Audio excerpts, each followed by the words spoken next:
I sat in my truck, the engine humming softly as I stared at the house across the street. It was a nondescript, middle-class home in the suburbs, the kind of place where nothing exciting was supposed to happen. Yet here I was, gripping the steering wheel so hard my knuckles turned white. Inside that house was my wife, Amanda, and her affair partner, some smug-looking bastard named Chad. I don't know what snapped me into action that night, but something about her tone on the phone earlier lit a fuse. She'd been full of excuses lately, always running errands, always staying late at work. This time, though, her lie was too obvious. "I'm at Claire's house for book club," she had said, voice overly casual. Claire, her best friend, had posted on Instagram earlier that day that she was out of town.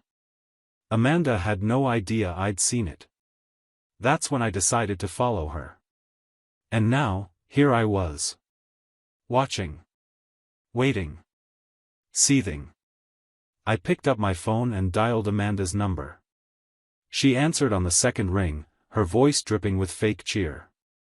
"Hey, babe. I'm just about to head home. What's up?"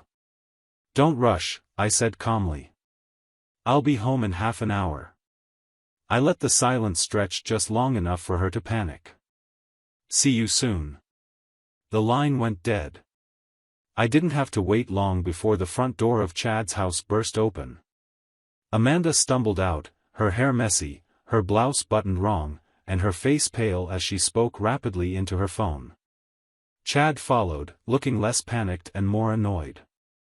They both moved toward their cars, Amanda still clutching her purse like it was the only thing holding her together. I smiled bitterly. "Game over," I muttered, stepping out of the truck. The bat in my hand felt heavier than it should have, but my resolve was steel. It was time to end this charade. I stepped out of the truck, gripping the bat tightly.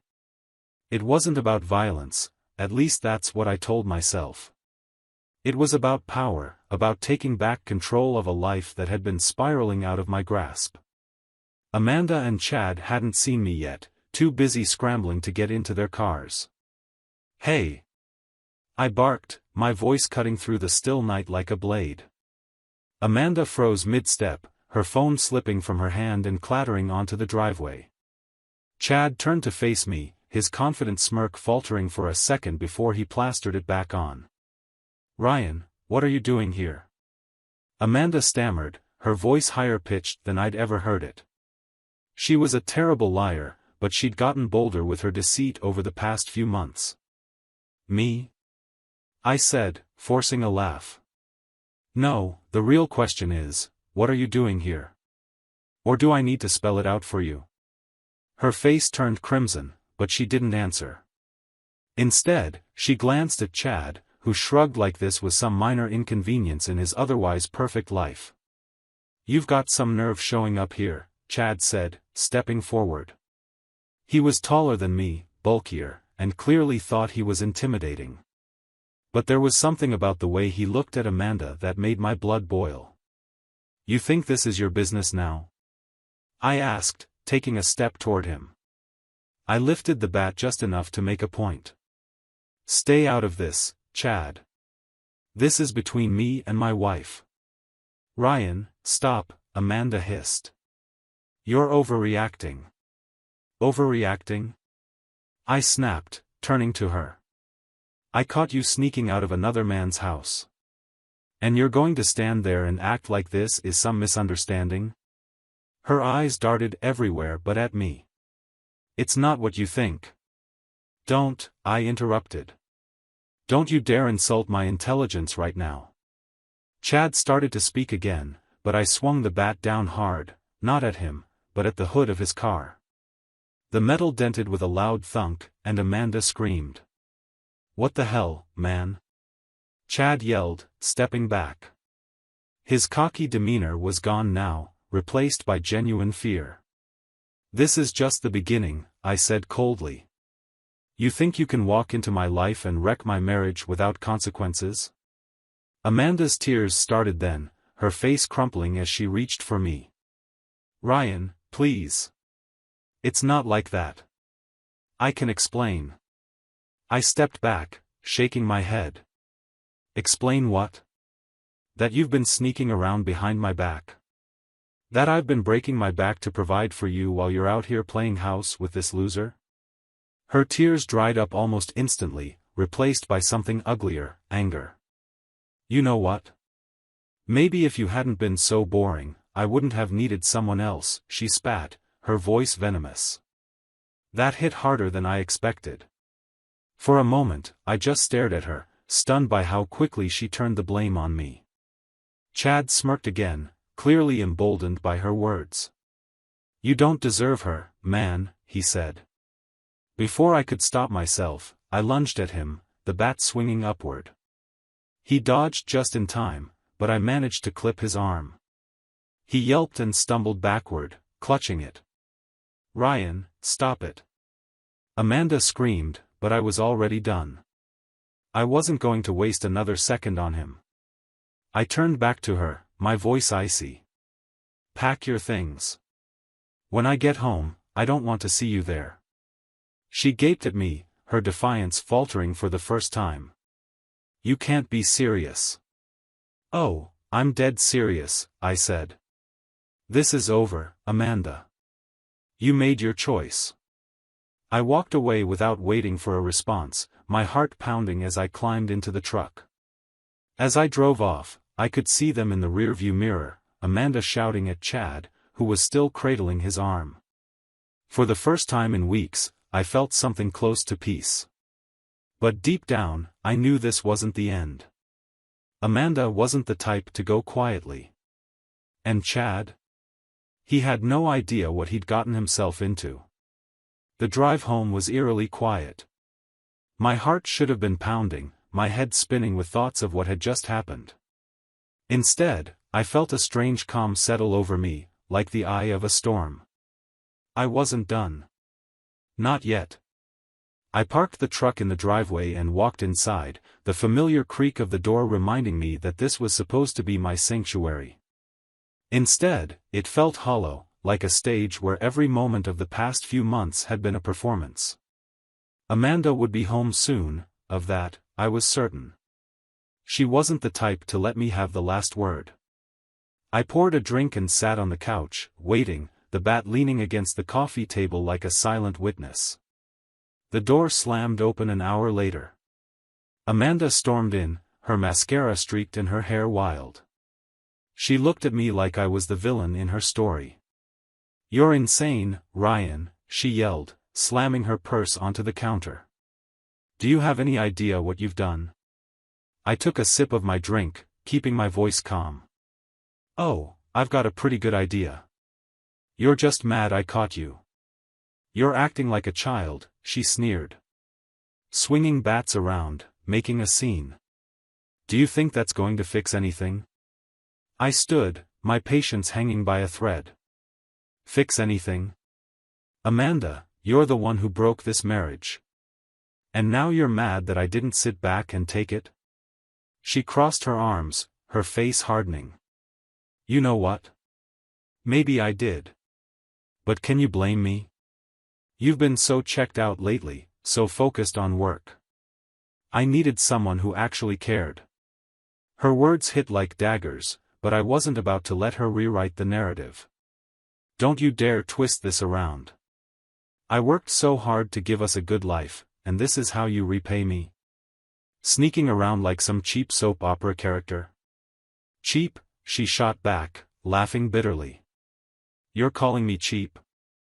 You're the one who can't even hold a conversation anymore without complaining about work, bills, or whatever else is weighing you down. Chad made me feel alive again, something you haven't done in years. It was like she was trying to gut me, and for a second, she almost succeeded. But then I saw it, the glint of satisfaction in her eyes, the smugness of someone who thought they'd won. I stepped closer, lowering my voice. You want to feel alive, Amanda? Good. Because I'm about to make sure you understand what it feels like to lose everything. Her bravado wavered, but only for a second. What's that supposed to mean? I mean, I said slowly, that I've already called a lawyer. I mean that I'm going to take you for every dime you've got, every shred of dignity you think you still have. She laughed, but it was forced, hollow. You can't do that. Everything we have is shared. I smiled for the first time in hours. Not everything. You see, I've been documenting things for months. Your late nights, your excuses, the money missing from our accounts. Turns out, judges don't look too kindly on cheaters, especially when there's evidence.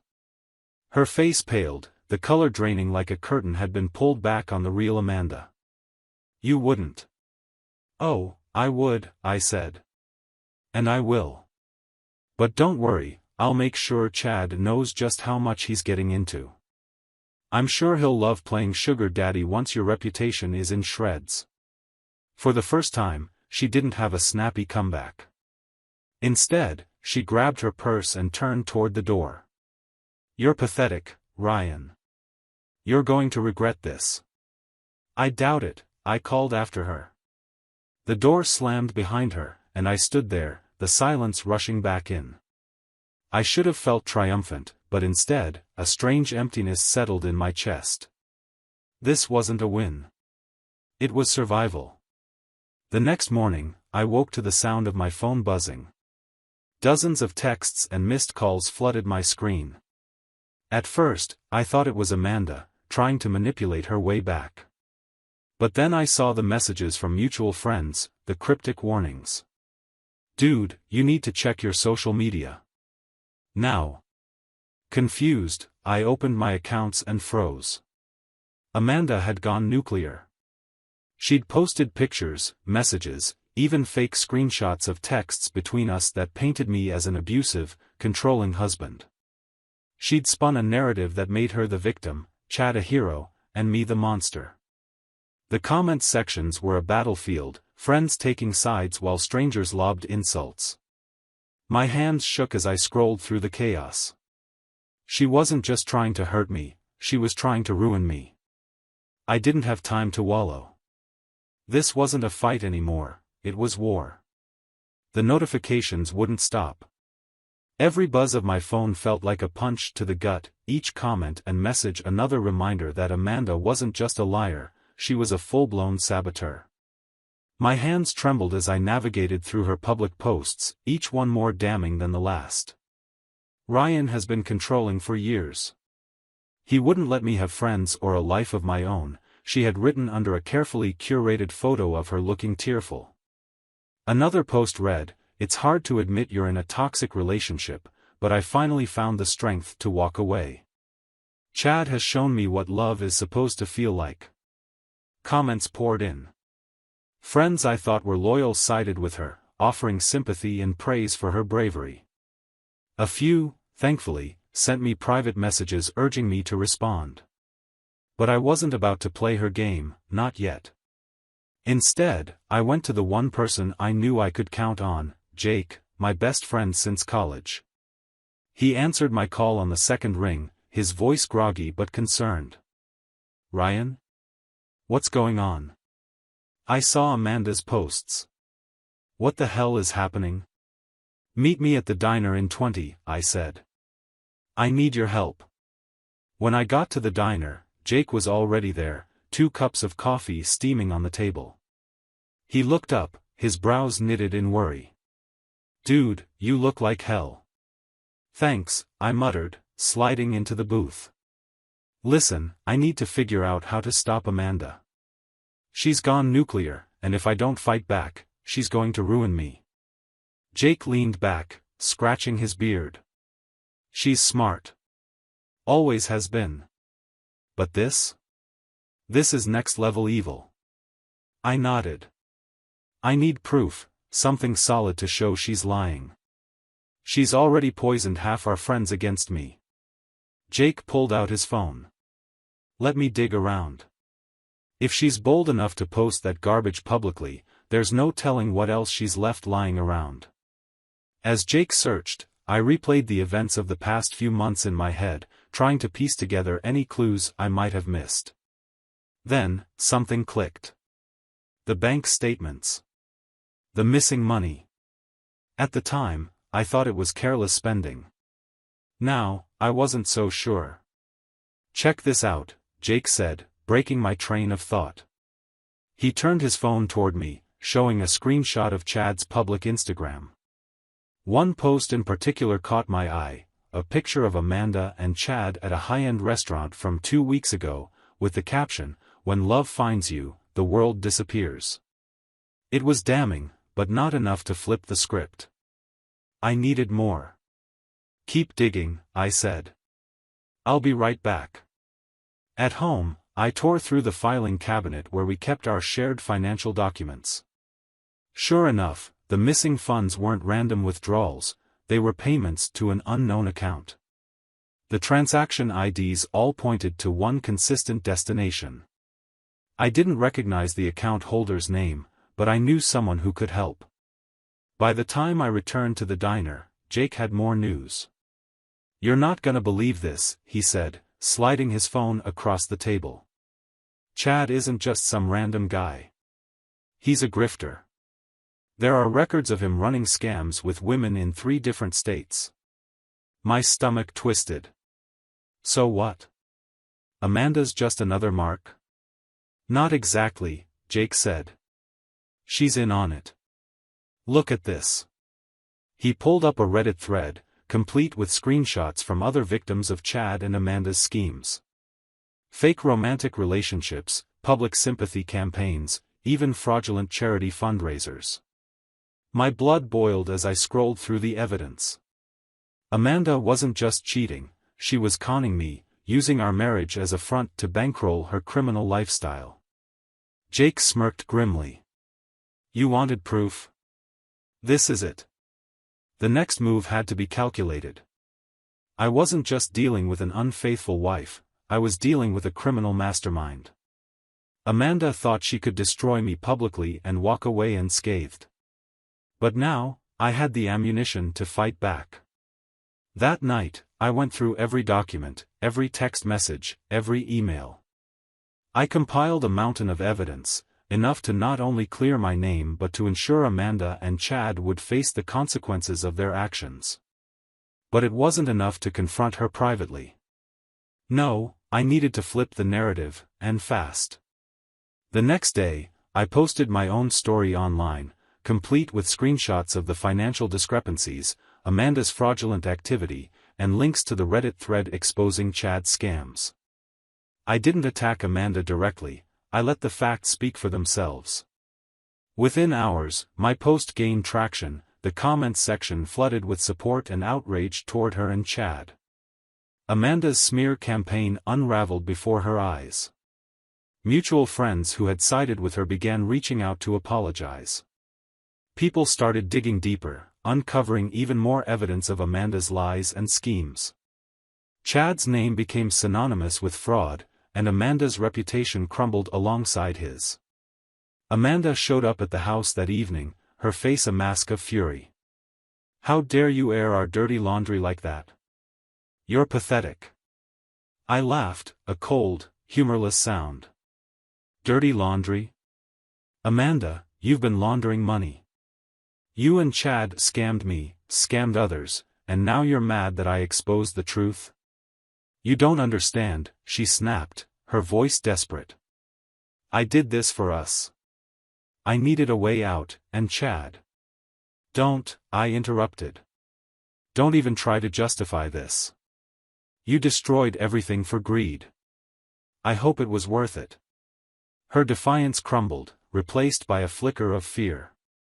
For the first time, I saw the real Amanda, someone who thought she could manipulate her way out of anything but was finally out of moves. "This isn't over," she said weakly as she turned to leave. "No," I said. "It's just beginning. For you."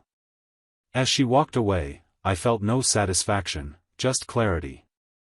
Amanda and Chad had underestimated me, but I wasn't playing by their rules anymore. I had taken my life back, piece by piece. And now, it was time for them to face the consequences. Amanda was desperate, and desperate people made mistakes. I didn't expect her to give up so easily, not with her ego on the line. I knew she'd try something bold, something reckless. So, I decided to set a trap. I spent the next day quietly preparing, working with my lawyer and Jake to ensure every angle was covered. The evidence we'd uncovered wasn't just enough to clear my name, it was enough to bring Amanda and Chad's entire operation crumbling down. But I wasn't going to wait for the courts to handle it. This needed a personal touch. That night, Amanda called. I wasn't surprised. The venom in her voice was palpable even through the phone. "We need to talk," she demanded. "About what? You ruining my life, or me exposing yours?" I said, keeping my tone casual. "Ryan, don't play games. This has gotten out of hand. We can fix this, but you need to meet me, alone." I smirked at the predictability of it all. "Fine. Where?" She hesitated, then said, "Chad's place." "Half an hour."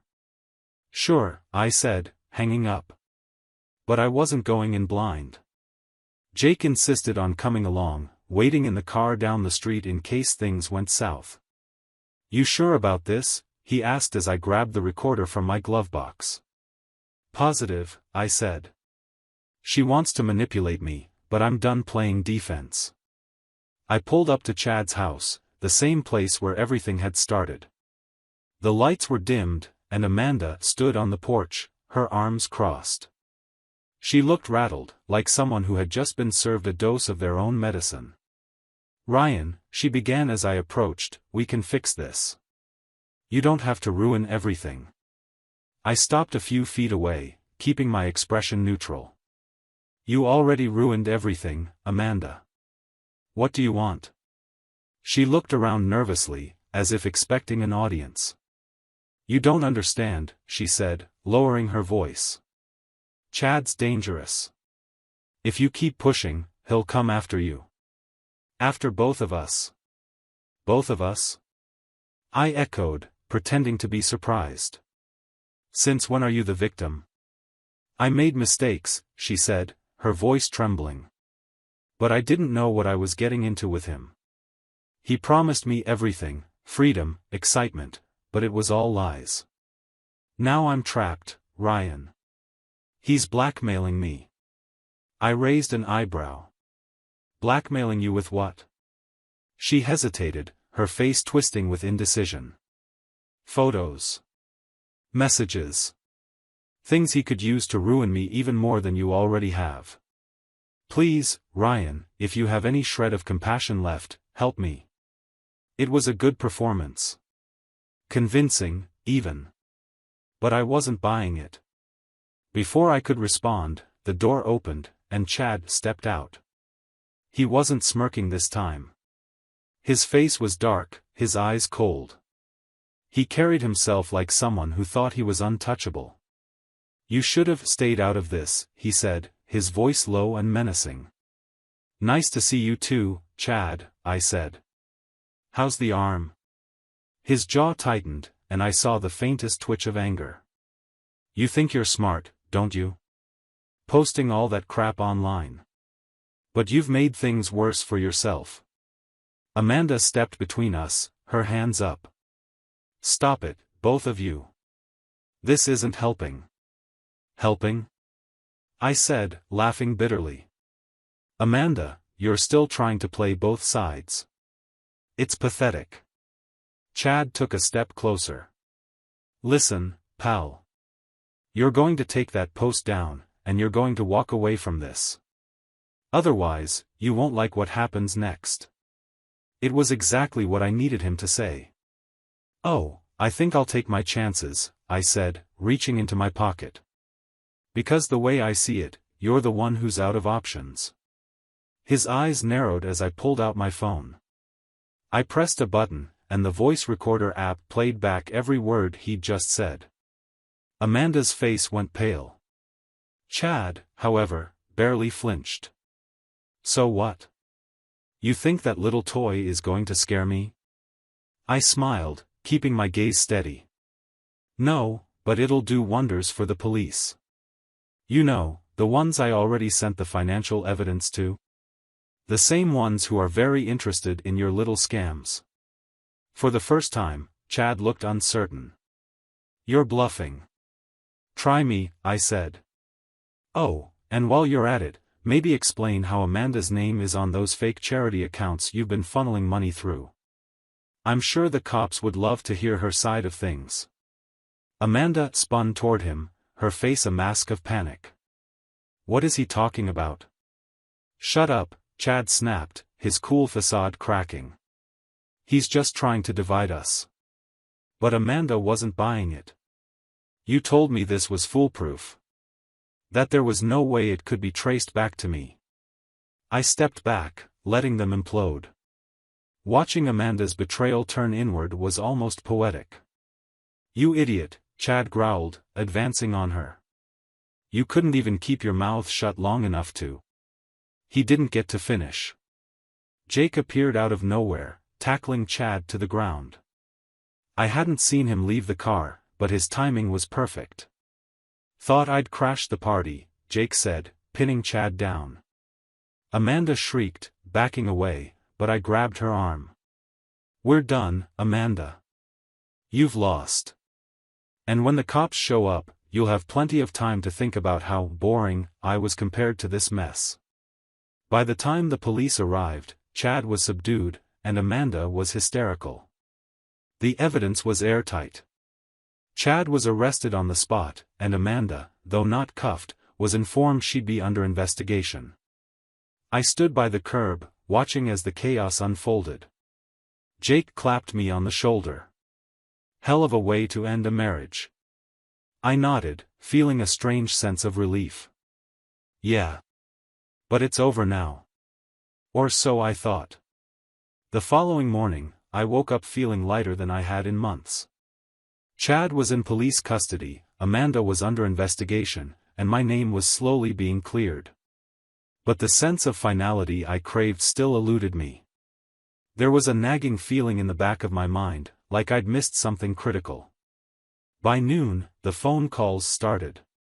Friends and acquaintances who had been radio silent during Amanda's smear campaign were now calling to apologize, offering support, and trying to understand how things had escalated so quickly. But one call stood out, a number I didn't recognize. Ryan, the voice on the other end said when I picked up, I need to speak with you. It's important. Who is this? My name's Lisa. I'm Chad's ex. Look, I know you don't know me, but I saw everything online. I think you need to know the truth. We met at a coffee shop an hour later. Lisa was nervous, her hands trembling as she stirred her drink. She was younger than I expected, probably mid-20s, with a weariness in her eyes that made her seem older. Chad and I were together for 2 years, she began, her voice barely above a whisper. I thought I knew him, but he lied about everything, his job, his past, even his name. When I found out what he was really doing, I tried to leave, but, she trailed off, her eyes darting toward the door as if expecting him to walk in. But what? I pressed. He threatened me, she said, her voice breaking. Said he'd ruin me, just like he's done to so many others. He made me feel trapped. I clenched my fists under the table. Why are you telling me this now? She hesitated, then slid a USB drive across the table. Because you're not the only one he's hurt. That drive has everything, names, accounts, even messages between him and Amanda. She's deeper in this than you realize. At home, I plugged the drive into my computer and opened the files. Lisa wasn't exaggerating. The drive contained a treasure trove of incriminating evidence, bank transfers, forged documents, even recordings of Chad coaching Amanda on how to manipulate me. But one file stood out, labeled Plan B. I clicked it, my stomach twisting as I read the contents. It was a detailed outline of their fallback plan if they were caught. Amanda would frame me for domestic abuse, claim financial control, and use public sympathy to walk away unscathed. Chad's role? To disappear and resurface under a new identity. It wasn't just a betrayal, it was premeditated destruction. My hands shook as I closed the file. Every moment of doubt I'd felt over the past few months, every time I'd questioned whether I was overreacting, suddenly crystallized into rage. Amanda and Chad weren't just liars, they were predators. That evening, Amanda showed up at the house. I didn't bother asking how she got in. She still had a key, though that was about to change. She walked into the living room, her face a carefully constructed mask of remorse. "Ryan," she began softly, "I came to apologize." I stood by the fireplace, arms crossed. For what? Cheating on me? Lying? Or trying to destroy my life? She winced, her eyes glistening with crocodile tears. For all of it. I made mistakes, but I was confused. Chad manipulated me, he made me believe things about you that weren't true. I almost laughed. Her performance was flawless, but I wasn't the audience she thought I was. Cut the act, Amanda. I know everything. Her facade cracked for a split second, but she recovered quickly. I don't know what you're talking about. I walked over to the coffee table and picked up the USB drive, tossing it onto the couch between us. Lisa says hi. Amanda's face drained of color. Lisa? Yeah. Your partner in crime's ex-girlfriend. Turns out, she doesn't like being used any more than I do. Amanda stared at the drive like it was a live grenade. Ryan, you have to understand. What I understand, I interrupted, my voice rising, is that you plan to ruin me. Not just my reputation, but my entire life. And for what? Money? Excitement? Was it worth it, Amanda? She took a step back, her hands trembling. You don't know what he's capable of. He would have come after me if I didn't. Stop blaming Chad. I snapped. You weren't some innocent victim. You chose this. You chose to betray me, to lie, to destroy everything we built. And now, you're going to face the consequences. Her fear morphed into defiance. You think you're so righteous, don't you? Like you're better than me? Well, guess what, Ryan? You're nothing without me. You never were. I stepped closer, my voice low and steady. I may be nothing to you, Amanda, but at least I'm not a criminal. At least I don't destroy the people I claim to love. For the first time, she had nothing to say. The cops arrived 15 minutes later, responding to the tip I'd called in earlier.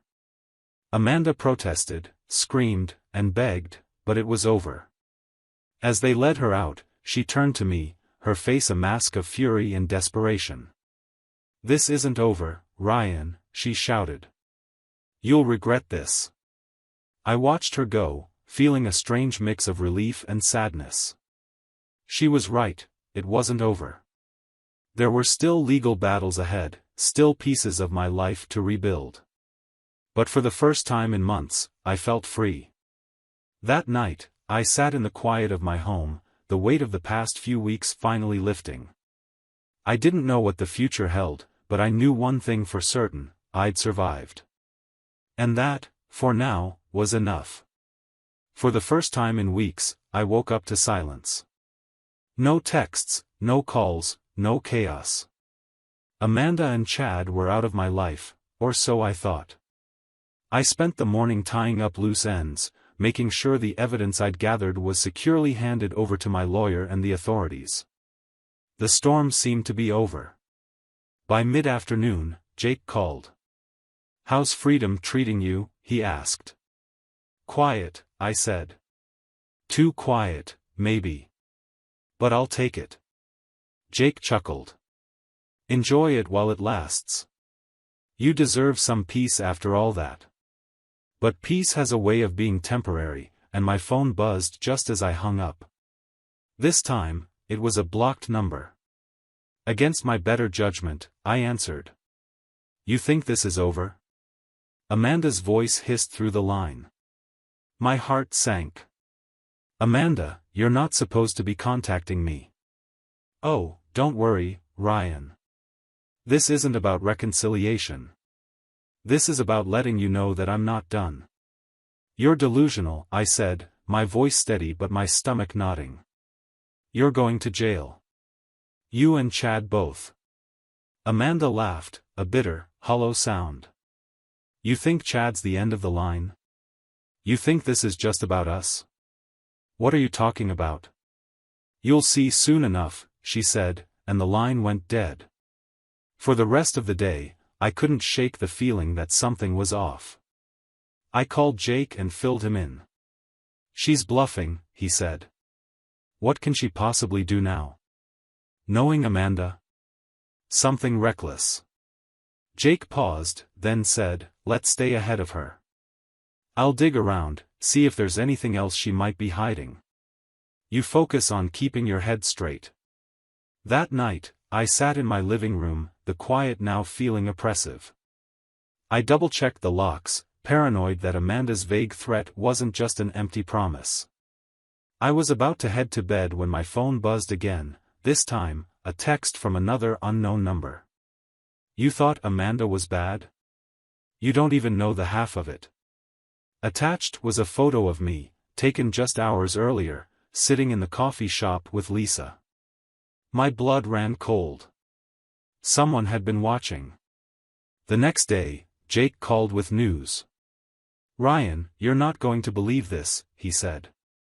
Amanda wasn't bluffing. Chad wasn't just running a scam with her, he's tied to something much bigger.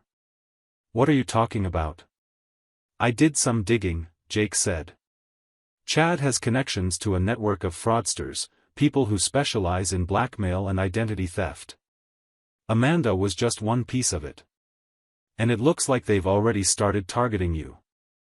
I sat down hard, the weight of his words hitting me like a punch to the gut. How? Why? Because you're a loose end, Jake said grimly.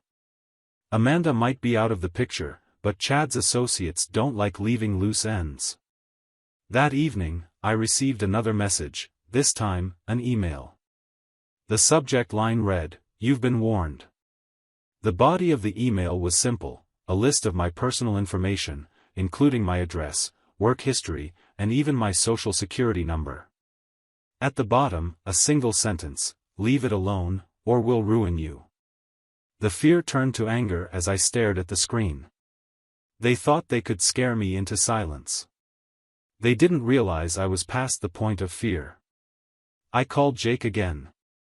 We need to hit back, I said. How? He asked. These people are professionals. You're out of your depth. Maybe, I said. But they've made a mistake. They've underestimated what I'm willing to do. Jake sighed. All right, what's the plan?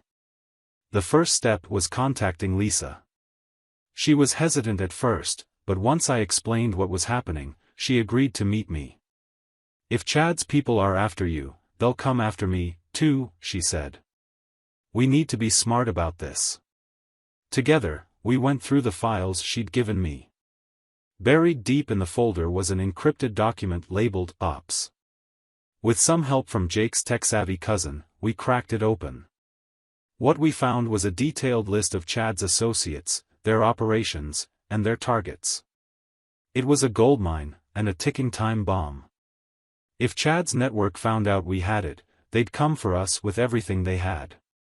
The next morning, I took the drive to the police. They were already building a case against Amanda and Chad, but this new evidence expanded their scope. The lead detective assured me they'd act quickly, but his tone didn't inspire much confidence. When I left the station, I noticed a black SUV idling across the street. As I walked to my car, the engine revved, and the vehicle pulled out, following me at a distance. My pulse quickened as I took a series of random turns, confirming my suspicion, they were tailing me. I called Jake. I'm being followed, I said. Get to a public place, he said. Don't go home. I ended up at a crowded diner, the SUV still parked across the street. I stayed there for hours, pretending to read a menu while keeping an eye on the car. Eventually, it drove off, but the sense of danger lingered. By the time I got home, it was nearly midnight. The house was dark, and everything seemed normal, until I stepped inside. The living room was trashed. Papers were scattered, furniture overturned, and my laptop was gone. Someone had been here, and they weren't subtle about it. I called the police, but as I waited for them to arrive, a single thought kept repeating in my head, Amanda's words. This isn't over. The break-in wasn't random, it was a message. They weren't just watching me, they wanted me to know I was vulnerable. But they made one mistake, they underestimated how far I was willing to go. I wasn't just fighting for my name or my pride anymore. I was fighting for my life. The next morning, I met Jake in an abandoned parking lot, our breath visible in the cold dawn air. He handed me a burner phone and a small, nondescript device. "What's this?" I asked. "A tracker," Jake said. "If Chad's people are serious, we need to stay ahead of them. I planted one on the SUV that followed you yesterday. Turns out they've been holed up at a warehouse on the edge of town." My heart raced. "And you didn't tell me sooner?" "I wanted to be sure," Jake said. "This isn't just Chad and his goons. The warehouse is a hub. It's bigger than we thought." I nodded, gripping the device. "Then it's time to end this."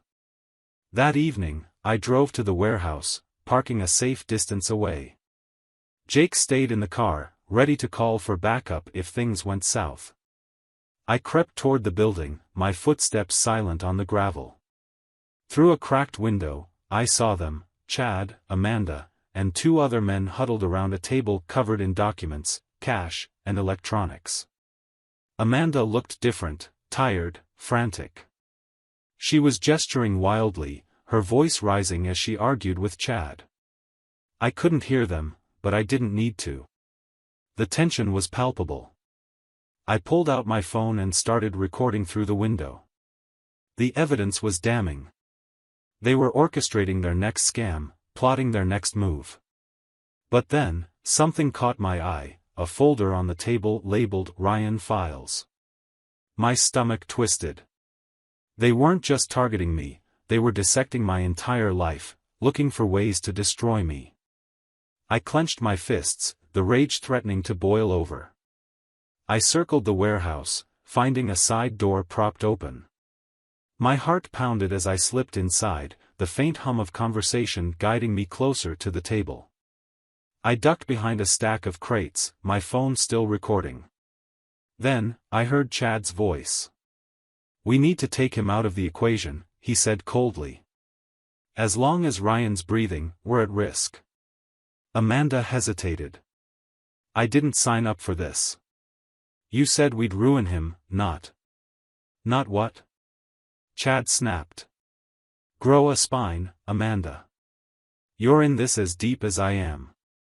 Her silence was damning, and I knew in that moment that whatever humanity Amanda had left was gone. I stepped out of the shadows, my voice cutting through the tension. "Looking for me?" The room froze. Chad spun around, his face twisting into a snarl. Amanda's eyes widened, and the two men at the table reached for their guns. "Aha," I said, holding up my phone. "You don't want to do that. This is live streaming straight to the cloud. If anything happens to me, the world sees everything." Chad laughed, low and dangerous. "You think that's going to stop us? We're already buried in evidence. One more body won't matter." I smirked. "You're right. Evidence doesn't matter when you're dead." Before they could react, Jake burst through the door, a bat in one hand and a flashlight in the other. He swung the bat at one of Chad's men, knocking him out cold.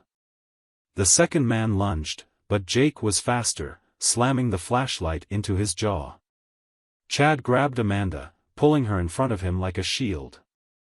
"You're out of your depth, Ryan," he shouted.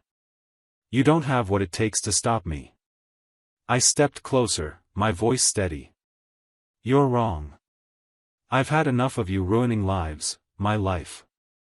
Amanda whimpered, her facade cracking as Chad tightened his grip. Let me go, Chad. This isn't worth it. Oh, now you're scared? I said, my voice dripping with sarcasm. Should have thought about that before you teamed up with him. Chad snarled and shoved Amanda aside, reaching for a gun on the table. But I was faster. I grabbed the tracker Jake had given me and hurled it at Chad's face. He stumbled back, giving me just enough time to grab the gun first. Sit down, I said, aiming the weapon at him. He froze, his hands raised, his confidence shattered. Amanda sobbed in the corner, her defiance reduced to nothing. You think this is over? Chad sneered, his voice shaking. Even if you take me down, there are others. This doesn't end with me. Maybe not, I said. But it ends with you for me.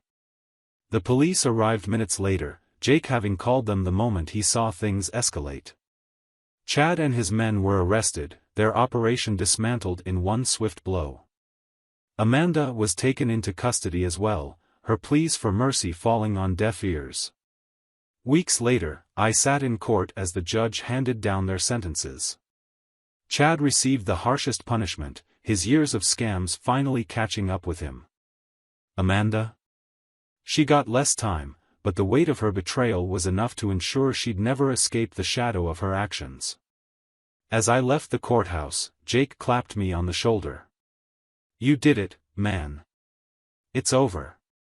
Yeah, I said, the weight finally lifting. It's over. But as I drove home, I couldn't shake Chad's final words, this doesn't end with me. The past had been buried, but it left scars I'd carry forever. And while I'd won this battle, I knew the war for peace and trust in my life would continue. For now, though, I was free, and that was enough.